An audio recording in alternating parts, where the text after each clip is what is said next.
I don't know why I'm telling you this. Maybe it's because I need someone else to carry this weight, even just for a moment. Or maybe it's because I can still hear them. The whispers, the footsteps, the screams that don't stop even when I close my eyes. My name's Ethan, and I'm not a storyteller, not a writer, not someone who chases ghosts for thrills. I'm just a guy who made a mistake, and that mistake has followed me ever since. This is about the Marshall House in Savannah, Georgia. You've probably heard of it, old, historic, supposedly haunted. I didn't believe in that stuff. Not then. But what happened there, it's not just a ghost story. It's something worse. Something that clings to you like damp rot in your bones. It was October 2023, and I was in Savannah for work. I'm a freelance photographer, mostly doing travel pieces for magazines, blogs, whatever pays. My editor had booked me a week at the Marshall House, pitching it as a quirky angle for a piece on haunted hotels of the South. The place was built in 1851, served as a hospital during the Civil War, and apparently people still see things, soldiers, nurses, shadows that don't belong. I thought it was a gimmick, a cute way to sell rooms to tourists chasing a scare. I'd stay, snap some moody shots of the creaky floors and antique furniture, write a few lines about eerie vibes, and call it a day. That was the plan. The moment I stepped into the lobby, though, something felt off. The air was heavy, not just humid like Savannah always is, but thick, like it was pressing down on my chest. The clerk, a woman with a tight smile and tired eyes, handed me my key. Room 414, 4th floor, corner suite. It's one of our active rooms, she said, her voice low, like she was sharing a secret. I chuckled, thinking she was playing up the haunted bit. Sure, active. I'll let you know if I see any ghosts. She didn't laugh back, just stared at me, like she was sizing up how long I'd last. The elevator was out of order, so I took the stairs. The Marshall House is old, really old, and you feel it in every step. The wood creaked under my boots, and the air smelled of polished oak and something sour, like old bandages left in a drawer. The walls were lined with faded portraits of stern-looking men and women, their eyes following you as you climbed. By the time I reached the 4th floor, I was sweating, not from the effort but from this nagging feeling I couldn't shake, like I was being watched. Room 414 was at the end of a long hallway, dimly lit by flickering sconces. The door was heavy, painted a deep green that looked black in the shadows. When I turned the key, the lock resisted, like it didn't want me to go in. I pushed harder, and it gave way with a groan. Inside, the room was beautiful in that old-world way. High ceilings, a 4-poster bed, a window overlooking Chippewa Square. But it was cold. Not air conditioning cold, but a bone-deep chill that made my breath catch. I set my camera bag down and tried to ignore it. Just a draft, I told myself.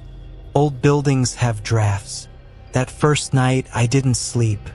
Not because of ghosts or anything dramatic, just the bed. It was too soft, sagging in the middle like it had held too many bodies over the years. I lay there, staring at the ceiling, listening to the sounds of the hotel settling. Creaks, groans, the occasional thud from somewhere down the hall. Normal stuff, right? Old buildings talk. But around 2 a.m., I heard something else. A low murmur, like voices muffled through a wall. I sat up, straining to listen. It was coming from the corner of the room, near the window. I got out of bed, barefoot on the cold floor, and checked. Nothing. Just the curtains swaying slightly, though the window was closed tight. I told myself it was the wind, or maybe pipes, but the sound didn't stop. It wasn't words, not exactly. Just a hum, like a crowd whispering secrets they didn't want me to hear. I turned on the light and it stopped. Dead silence.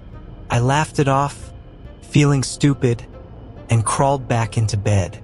But the second I turned the light off, it started again, louder this time, like it was daring me to listen. I didn't sleep after that. I sat up, light on, until the sun came up, telling myself I was just tired, jet-lagged, whatever. The next day, I threw myself into work. I photographed the hotel. Its grand staircase, the clawfoot tubs, the creepy portraits. I even interviewed a few staff members for the article. One of them, an older man named Clarence who worked maintenance, told me about the hotel's history. During the Civil War, it was a Union hospital packed with wounded soldiers. The floors were stained with blood, he said, and the screams of men getting limbs sawed off echoed through the halls. Some of them never left, he added, his voice flat, like he'd said it 100 times. I asked if he'd seen anything himself. He just shrugged and walked away, muttering something about not tempting fate. That night, I tried to stay out of the room as long as I could. I wandered Savannah streets, taking photos of the Spanish moss and cobblestone squares, but by midnight, I had to go back. The whispers were waiting for me. This time, they were clearer, like someone was standing just outside the door, talking in low, urgent tones. I pressed my ear to the wood, heart pounding, but the hallway was silent when I opened it. Empty, just those damn flickering sconces. By the third night, I was fraying. Lack of sleep, the constant feeling of being watched. It was getting to me. I started noticing things. Shadows that moved too slowly in the corner of my eye. A faint smell of iron like blood that came and went. Once, while setting up my camera tripod, I swear I saw a reflection in the lens. A man in a tattered blue uniform, standing behind me. I spun around, but no one was there. My hands were shaking so bad I nearly dropped the camera. I should have checked out. I should have packed my bags and gone to a Holiday Inn or something. But I didn't. Part of it was pride. I wasn't gonna let some creaky old hotel scare me off. Part of it was the job. I needed the photos, the story, the paycheck. And part of it, God help me, was curiosity. I wanted to know what was happening. I wanted to understand. On the fourth night, I decided to fight back. I set up my camera to record the room while I slept, figuring I'd catch whatever was making the noises. If it was just pipes or my imagination, I'd have proof. If it was something else, well, I'd deal with that later. I hit record, turned off the light, and lay down. The whispers started almost immediately, louder than ever, like they knew I was listening. I squeezed my eyes shut, telling myself it was nothing, just the hotel playing tricks. Then I heard it. Not a whisper, a voice. Clear, sharp, and close. Get out. My eyes snapped open.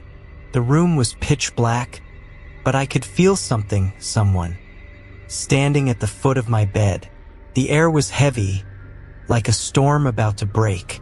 I fumbled for the light, my hands clumsy with panic, and when it clicked on, the room was empty, but the camera was still running. I didn't dare look at the footage. Not yet. The next morning, I was a wreck. My eyes were bloodshot. My hands wouldn't stop shaking, and I couldn't shake the feeling that something was wrong with me, like I'd brought something back from that room, something that wasn't just in my head. I went to the front desk and asked to change rooms. The clerk, the same woman from check-in, looked at me like she'd seen this before. "Room 414, right?" she said. I nodded. She didn't ask questions, just handed me a new key for a room on the second floor. "You'll be fine down here," she said, but her eyes said something else. They said, You're already marked. The new room was quieter, but it didn't help. The whispers followed me, not as loud, but they're like static in the back of my mind. I tried to work, editing photos, writing notes for the article, but every time I looked at my camera, I remembered the footage from room 414.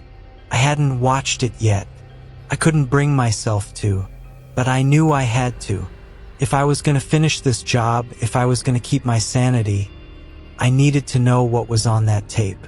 That night, I sat on the bed in my new room, laptop open, the video file loaded. My finger hovered over the play button. The timestamp showed 2:17 a.m., right around when I'd heard the voice. I took a deep breath, steeling myself, and clicked play. The screen flickered, showing the dark room, the faint outline of the bed where I was sleeping. For a few minutes, nothing happened. Just the hum of the camera's mic, picking up the usual creaks and groans. Then, at 2:17, the whispers started. They were faint at first, like they'd been all week, but they grew louder, more distinct. I leaned closer, trying to make out words, and then I saw it. A shadow moving across the wall behind the bed. It wasn't mine. It was too tall, too thin, with jagged edges, like it was wearing a tattered coat. My heart stopped as the shadow bent over the bed, right where I'd been sleeping, and the whispers turned into a low, guttural moan. The voice came again, clear as day through the laptop speakers. "Get out." I slammed the laptop shut, my breath ragged. I don't know how long I sat there, staring at the closed screen, my mind racing. It wasn't pipes. It wasn't my imagination. Something was in that room with me, and it had wanted me gone. But I hadn't left. I'd stayed. And now, whatever it wasn't just in room 414 anymore. It was with me. That's when I heard it again. A whisper, soft but unmistakable, coming from the corner of my new room. "You didn't listen," it said. And then, a sound I'll never forget. The slow, deliberate creak of a door opening, though every door in the room was already shut. I don't know how long I sat there, frozen, after the whisper in my new room. The creak of that phantom door echoed in my head, louder than it had any right to be. My laptop was still closed. The video footage from room 414 trapped inside like a curse I'd bottled up but couldn't unmake. My name's Ethan, and if you're still listening, you're probably wondering why I didn't run. Why I didn't grab my stuff and bolt from the Marshall house that night. Believe me, I wanted to. Every nerve in my body screamed to get out, to leave Savannah and never look back. But something held me there. Not just the job, not just the money. Something deeper, like a hook lodged in my chest, pulling me back to that hotel, to room 414, to whatever was waiting for me. I didn't sleep that night. Couldn't. The whispers didn't stop. They were softer in the new room, but they were there, slithering through the walls like damp air. "You didn't listen?" They kept saying, over and over, until it felt like my own thoughts were turning against me. By morning, I was a mess. Eyes burning, hands trembling, the kind of tired that makes your bones ache. I needed answers. I needed to know what was happening, why it was happening to me. So I did something stupid. I went back to room 414. The hallway on the 4th floor looked different in the daylight, but not better. The sconces were still flickering, casting jagged shadows that seemed to move when I wasn't looking. The air was heavy again, that same oppressive weight I'd felt when I first checked in. My new key wouldn't work on 414, of course. It was someone else's room now, but I knocked anyway, half hoping no one would answer. No one did. I pressed my ear to the door, listening for the whispers, but all I heard was silence, thick and unnatural. like the room was holding its breath. I don't know what I expected to find. Proof, maybe. Proof that I wasn't losing it. I went to the front desk and asked the clerk. Her name tag said, Margaret, if I could get back into 414 just to check something I'd left behind. She gave me that same look as before, like I was a dead man walking. No one's in there today, she said, her voice flat. But I wouldn't go back if I were you. I pressed her, asking why, but she just shook her head and slid a key across the counter. Don't say I didn't warn you. The key felt heavier than it should have, like it was made of something denser than metal. I took the stairs again, each step creaking louder than the last, the portraits on the walls staring harder. When I reached 414, I hesitated. My hand was shaking so bad I could barely fit the key in the lock.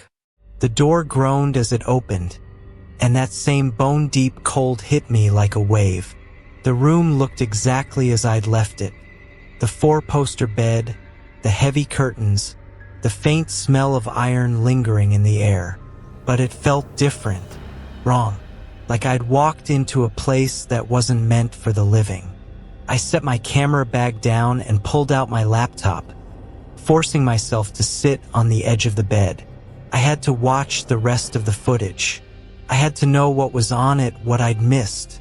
My hands were clammy as I opened the file and fast-forwarded past the part I'd already seen. The shadow, the voice, the moan. The timestamp ticked forward to 2:30 a.m. The room on the screen was still dark, but now there were shapes. Not just one shadow, but several, moving in and out of the frame like they were circling the bed. They weren't solid, not exactly, more like smoke, but with edges that suggested uniforms, tattered and stained. I heard the whispers again, louder now, overlapping, angry. Get out, they said again and again, but there was something else too, a name. My name, Ethan. I froze. My heart was pounding so hard I thought it might crack my ribs. I hadn't told anyone in the hotel my name. Not the staff, not the guests. I'd signed the register as E. Carter for the article to keep things professional. But the voices on the tape knew me. They were calling me over and over, their tone shifting from a warning to something darker, hungrier. I slammed the laptop shut again, my breath coming in short, ragged gasps. That's when I heard it. A low, wet cough, like someone choking on their own blood, coming from the corner of the room. I didn't want to look. Every instinct told me not to, but my eyes moved anyway, drawn to the window where the curtains hung still.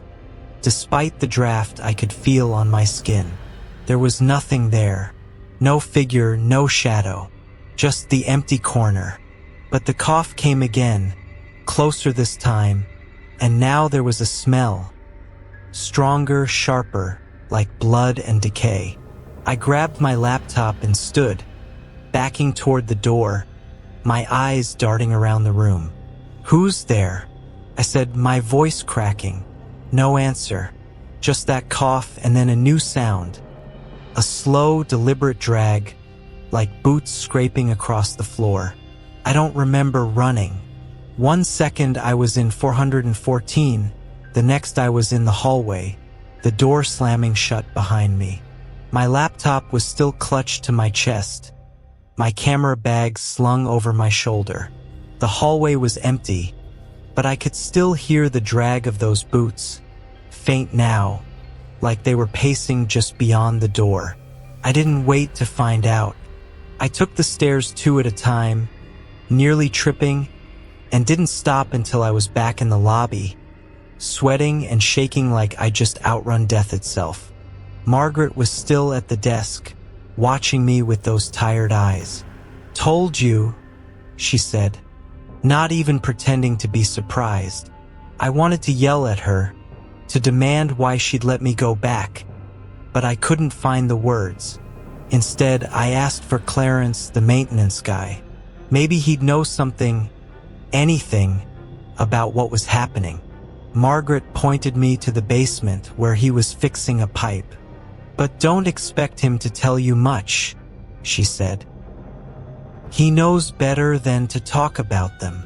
The basement was a maze of exposed brick and rusted pipes, lit by bare bulbs that buzzed like dying insects. I found Clarence hunched over a wrench, his hands black with grease. He didn't look up when I approached, just kept working, like he'd been expecting me. "You went back to 414, he said, not a question. I nodded, my throat too dry to speak. He sighed, setting the wrench down. "You shouldn't have done that. They don't like it when you go looking for them." "Who are they?" I managed, my voice barely above a whisper. Clarence finally looked at me, his eyes hard, like he was seeing through me. "The ones who stayed," he said. "Soldiers, mostly. Died in this place when it was a hospital. Some of them didn't know they were dead. Some of them did, and they're angry about it. They don't trust the living, especially not ones like you." "Like me?" I asked, my stomach twisting. Clarence didn't answer right away. He picked up his wrench and went back to work, but his hands were shaking now, just a little. "You've got something they want," he said finally. "Something that makes them notice you. I don't know what it is, but I've seen it before. People like you come here, and they don't leave the same." I wanted to laugh it off, to tell him he was full of it, but I couldn't. Not after what I'd seen, what I'd heard. I asked him if he knew why they were saying my name. He froze, his wrench slipping from his hand and clanging against the pipe. For a moment, I thought he wouldn't answer. Then he said, so quiet I almost missed it, "They don't say names unless they know you, unless you're tied to this place." That hit me like a punch. I'd never been to Savannah before this trip. I didn't have family here, no history, no connection. But Clarence's words stuck with me, burrowing into my mind like a splinter. I thanked him, or maybe I didn't, I don't remember, and stumbled back to my new room on the second floor. The whispers were there, waiting, softer but insistent, like they were trying to tell me something I wasn't ready to hear. That night, I didn't sleep again. Couldn't. Every time I closed my eyes, I saw those shadows from the video, circling my bed, calling my name. I kept the lights on, my back pressed against the headboard, my laptop closed but looming like a loaded gun. Around 3 a.m., I heard the cough again, that same wet, choking sound, followed by the drag of boots. It wasn't coming from the corner this time. It was coming from under the bed. I didn't move, couldn't. My body was locked, every muscle screaming to stay still, to not look, to not give whatever it was the satisfaction. But the sound didn't stop. It grew louder, closer, until I could feel the vibration of those boots through the mattress. And then, a new sound, a low, guttural laugh, like someone who'd been holding it in for a century. My hand shot to the light switch, but before I could flip it, something grabbed my wrist. It wasn't a hand, not exactly. It was cold, sharp, like metal wrapped in ice, and it yanked my arm so hard I thought it would snap. I screamed, or tried to, but my voice caught in my throat. The grip tightened, pulling me toward the edge of the bed, toward the dark space underneath. I kicked, thrashed, anything to break free, and somehow I did. I hit the floor, scrambled to my feet, and flipped on every light in the room. Nothing. The room was empty, but my wrist was red, marked with a bruise that looked like fingers, too long and too thin to be human. I didn't go back to sleep. I didn't even try. I sat on the floor, back against the wall, staring at the bed like it might come alive. The whispers were louder now, not just in my head but in the room, circling me like vultures. "Ethan," they said over and over, and now there were other words, fragments I couldn't piece together: blood, debt, yours. I didn't know what they meant, but I knew one thing for sure. Whatever was in the Marshall house wasn't just haunting the hotel. It was haunting me. I don't know how I made it through that night. My name's Ethan, and if you've followed me this far, you know I'm not okay. I haven't been okay since I stepped foot in the Marshall house. That moment in my new room, when something grabbed my wrist, broke something in me. Not just my nerve, but something deeper, like a crack in whatever keeps you tethered to reality. The bruise on my wrist was still there in the morning, purple and angry. The shape of those unnatural fingers burned into my skin. I couldn't look at it without feeling that cold, sharp grip again, pulling me toward the dark under the bed. I didn't sleep. I didn't even try. I just sat there, lights blazing, waiting for the sun to come up, waiting for the whispers to stop. They didn't. By morning, I was done pretending this was just a bad trip or a trick of the mind. The whispers, the shadows, the voice saying my name, they weren't random. They wanted me, and Clarence's words kept echoing in my head. They don't say names unless they know you, unless you're tied to this place. I didn't understand it, but I couldn't ignore it. I had to know why. Why me? Why this hotel? So I did what any desperate, half-crazed idiot would do. I started digging. I wasn't going back to room 414. Not yet. Maybe not ever. But I needed answers, and the Marshall house had a history. Public, documented, bloody. It was a start. I dragged myself to the lobby, my laptop under one arm, my camera bag slung over my shoulder like a lifeline. Margaret was at the desk again, her eyes flicking to the bruise on my wrist before meeting mine. She didn't say anything, but I could feel her pity, or maybe it was judgment. "Is there a library nearby?" I asked, my voice hoarse. "Somewhere with local records?" She nodded, scribbling an address for the Savannah Historical Society. "Be careful what you look for," she said, sliding the paper across the counter. "Some things don't like being found." The Historical Society was a few blocks away, tucked in a quiet corner of Savannah's historic district. The building was old, like everything else here, with tall windows and shelves packed with dusty books and yellowed files. The librarian, a wiry woman named Miss Hargrove, seemed skeptical when I asked for records on the Marshall house. "Tourist, huh?" she said, adjusting her glasses. "You're not the first to come poking around about that place." I didn't tell her about the whispers or the bruise. I just said I was working on an article. She pointed me to a stack of microfilm and a box of old ledgers, muttering something about ghost chasers. I spent hours poring through the records. The Marshall house had been a hotel since 1851, but during the Civil War it was a Union hospital, just like Clarence said. The details were grim. Pages of names, soldiers brought in with shattered limbs, gangrene, fever. The basement was used as a morgue, bodies stacked like firewood when the death toll outpaced the burials. There were stories of surgeries gone wrong, men screaming as saws cut through bone without enough laudanum to dull the pain. One report mentioned a surgeon, Dr. Elias Carter, who worked at the hospital in 1864. The name hit me like a kick to the chest. Carter, my last name. I tried to brush it off as coincidence. Carter's a common name, right? But my hands were shaking as I kept reading. Dr. Elias Carter wasn't just any surgeon. He was notorious. The records described him as efficient but ruthless. known for amputations so quick they often left men bleeding out on the table. One account, scrawled in a nurse's journal, called him a man who cared more for speed than souls. Patients begged to be spared, but Carter didn't listen.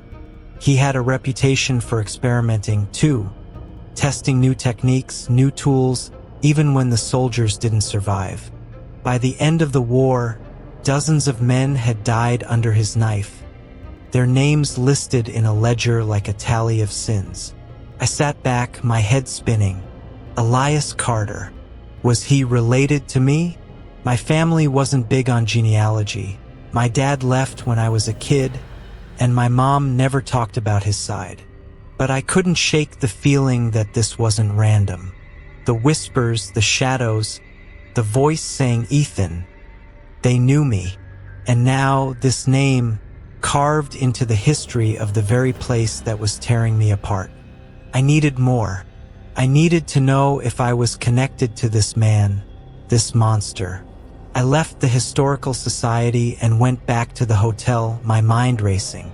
The whispers were waiting for me the second I stepped into the lobby, louder now, like they knew I was getting closer to something they didn't want me to find. I ignored Margaret's stare and headed to my room, locking the door behind me.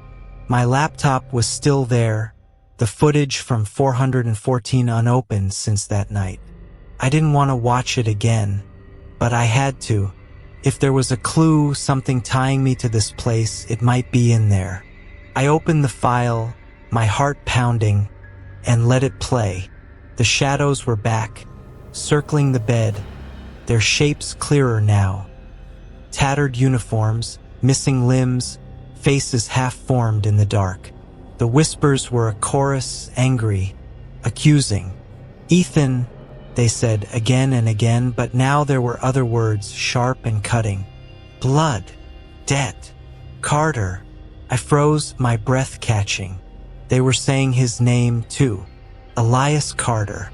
My name, his name, tangled together like a curse. Then the screen flickered, and something new appeared. A figure clearer than the others, standing at the foot of the bed.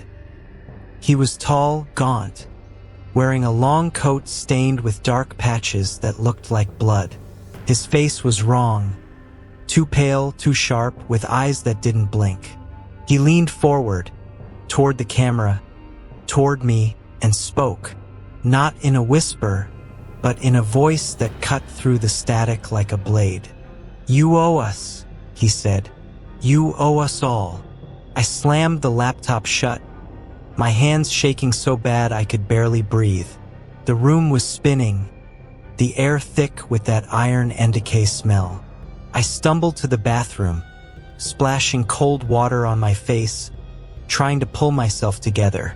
But when I looked in the mirror, I saw it. A shadow behind me, the same gaunt figure from the footage, his eyes locked on mine. I spun around, but the bathroom was empty. Just me, my reflection, and the bruise on my wrist, throbbing like a heartbeat. I couldn't stay in that room. I grabbed my laptop and camera and went to the lobby, pacing like a caged animal. I needed to know more about Elias Carter, about my family, about why this was happening. I called my mom, something I hadn't done in months. The phone rang too long, and when she finally answered, her voice was thin, tired. "Ethan, what's wrong?" I didn't know where to start, so I just asked about my dad's side of the family. Did she know anything about a Carter in Savannah, maybe during the Civil War? There was a long pause, so long I thought the call had dropped. Then she said, "Why are you asking about this now?" Her voice was sharp, like I'd touched a nerve. I told her about the hotel, the records, Elias Carter. She went quiet again, and when she spoke, her words were careful, like she was stepping around broken glass. "Your dad. He didn't like talking about his family, but I know his great-grandfather was from Georgia. A doctor, maybe. I don't know much else. He said it was better to let the past stay buried. I pressed her, but she wouldn't say more. She sounded scared, and that scared me. My mom wasn't the type to get rattled. I hung up, my mind racing. Elias Carter, my ancestor. It wasn't just a coincidence. The spirits in the Marshall house, they weren't just haunting the hotel. They were haunting me because of him, because of what he'd done. That night, I didn't go back to my room. Couldn't.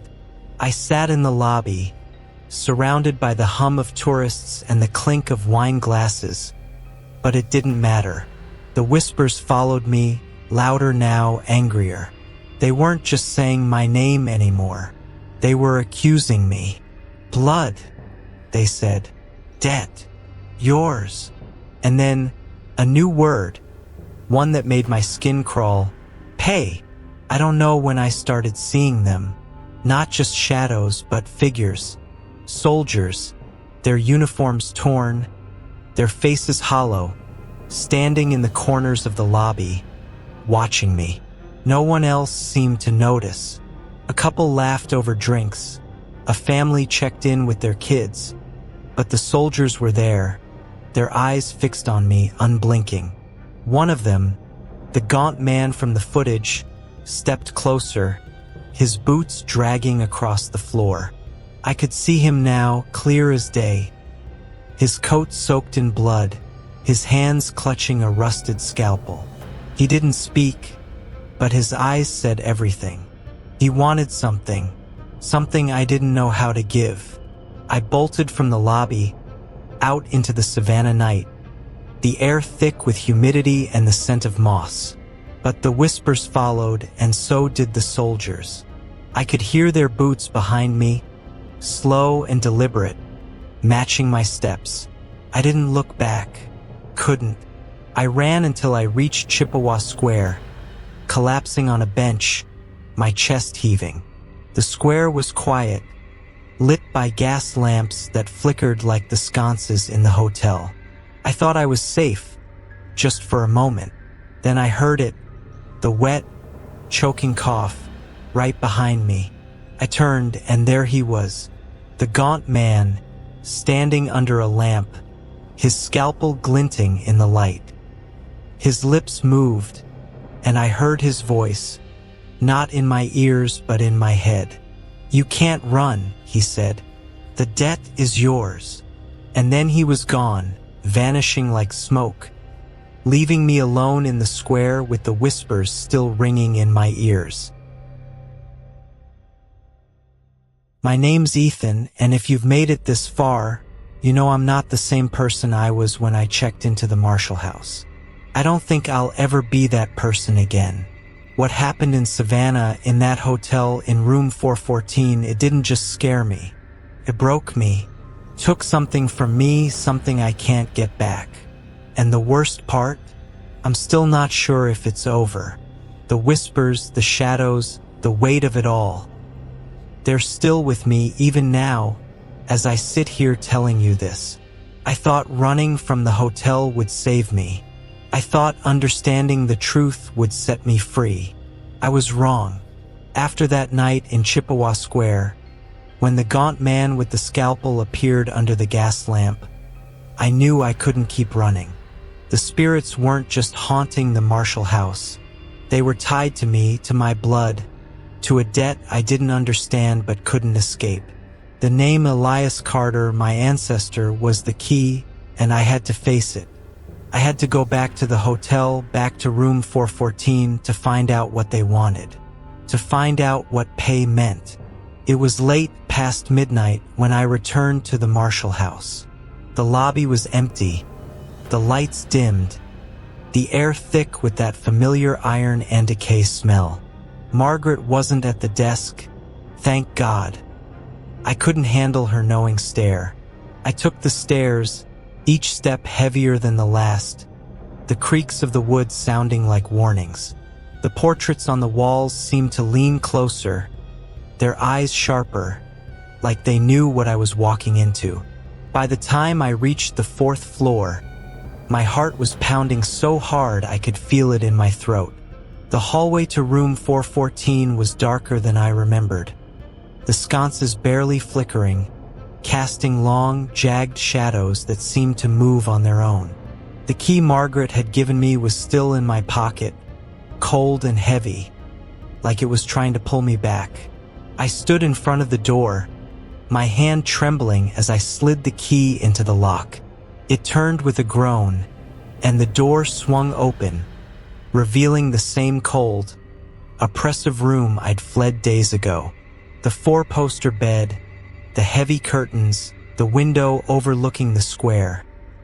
It was all the same, but it felt like stepping into a grave.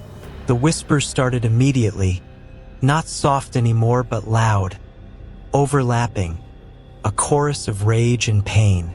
"Ethan," they said, "Carter, blood, debt, pay." I set my camera bag down, my hands shaking, and pulled out my laptop. I didn't know what I was looking for, but I needed to see the footage again, to hear the voices, to understand. I opened the file from that first night in 414, fast-forwarding to the part where the gaunt man spoke. "You owe us," he'd said. "You owe us all." I let it play, the shadows circling the bed, the whispers growing louder, and then his face appeared again, pale and sharp, his eyes boring into the camera. But this time there was more. The footage glitched, and new images flickered across the screen. Flashes of the hotel as it was in 1864, a hospital packed with wounded soldiers, their screams echoing through blood-soaked halls. I saw him, Elias Carter, my ancestor, his coat stained red, his hands wielding a scalpel with cold precision. Men writhed on tables, begging for mercy, but he didn't stop. He cut, he sawed, he experimented, his face blank like he was carving wood instead of flesh. The whispers grew louder, and now they were names. Soldiers' names, men who died under his knife, their voices accusing, demanding justice. The screen went black, and the room shook, a low rumble like the building itself was groaning. The whispers were everywhere now, not just in the laptop, but in the walls, the floor, the air. I felt them pressing against me, heavy, suffocating, like hands clawing at my skin. And then he was there, the gaunt man, standing at the foot of the bed, his scalpel glinting in the dim light. He wasn't alone. Other figures materialized, soldiers in tattered Union uniforms, their faces hollow, their limbs mangled or missing. They surrounded me, their eyes unblinking, their voices a single, deafening command, "Pay." I stumbled back, my back hitting the wall, my breath coming in short, panicked gasps. "What do you want?" I screamed, my voice raw. "I didn't do this. It wasn't me." But they didn't care. The gaunt man stepped closer, his scalpel raised, and I saw his face clearly now. His eyes weren't just empty, they were mine. The same shape, the same color, like looking into a mirror twisted by time and death.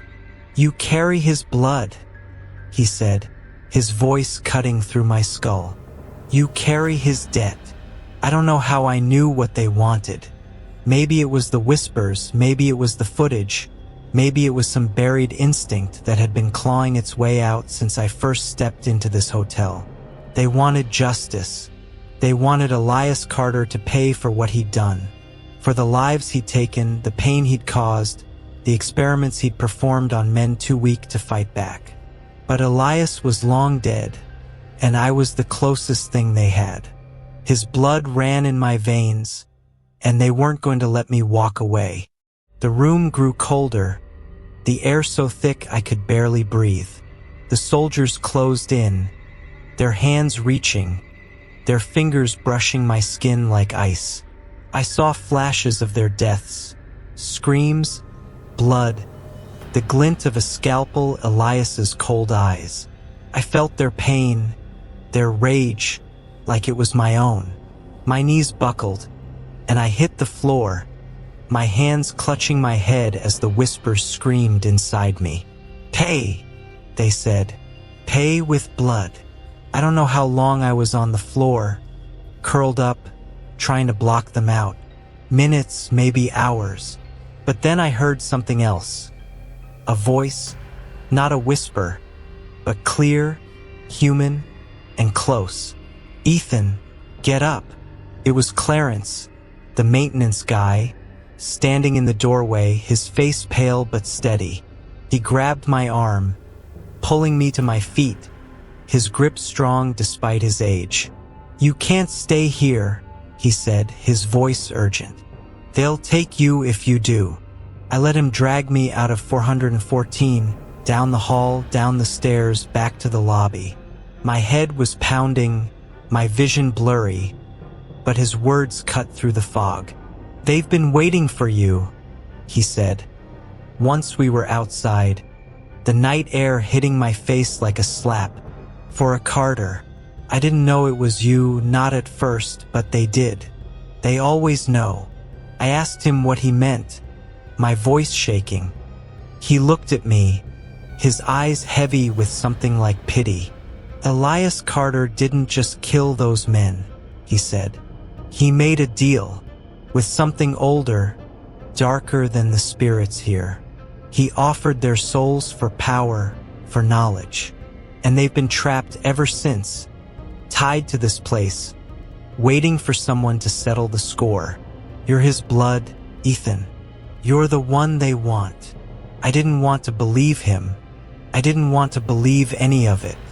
But the bruise on my wrist, the voices, the footage, it all fit.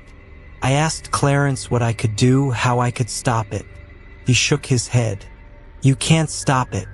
You can only pay or you can run. But running won't save you. Not forever. I didn't run. Not yet. I went back to my room on the second floor, locked the door, and sat on the bed. My laptop open but untouched. The whispers were quieter now, but they were still there, waiting. I thought about my life, my job, my family, the things I'd taken for granted. None of it seemed real anymore. All I could see was Elias Carter, his scalpel, his cold eyes. All I could hear were the soldiers, their pain, their rage.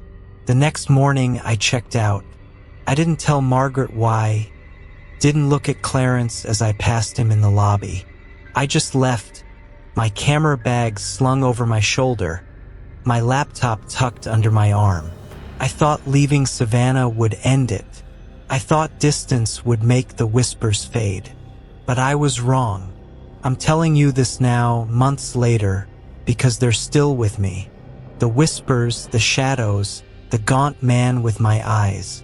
I see him in reflections, in dark corners, in my dreams. The bruise on my wrist never faded. It's a mark, a reminder. I've tried to research more, to find a way to break the curse. But every time I dig, the whispers get louder, the shadows get closer. I found one last piece of the puzzle, though, a letter in the Historical Society's archives, written by a nurse who worked with Elias. It said he'd made a pact with something unholy, something that promised him knowledge in exchange for blood. The soldiers weren't just victims of his scalpel. They were sacrifices. And now I'm the one who has to pay. I don't know how, not yet, but I know they won't stop until I do. Sometimes, late at night, I hear the gaunt man's voice, clear as ever. You owe us all. I don't sleep much anymore. I keep the lights on, my back against the wall, waiting for them to come for me. And the worst part? I'm starting to think I deserve it. So that's my story. That's what happened in the Marshall house. If you're ever in Savannah, if you ever walk past that hotel, don't go inside. Don't stay in room 414. And if you hear whispers calling your name, run. Run and don't look back. Because some debts don't die with the people who made them. Some debts follow you forever.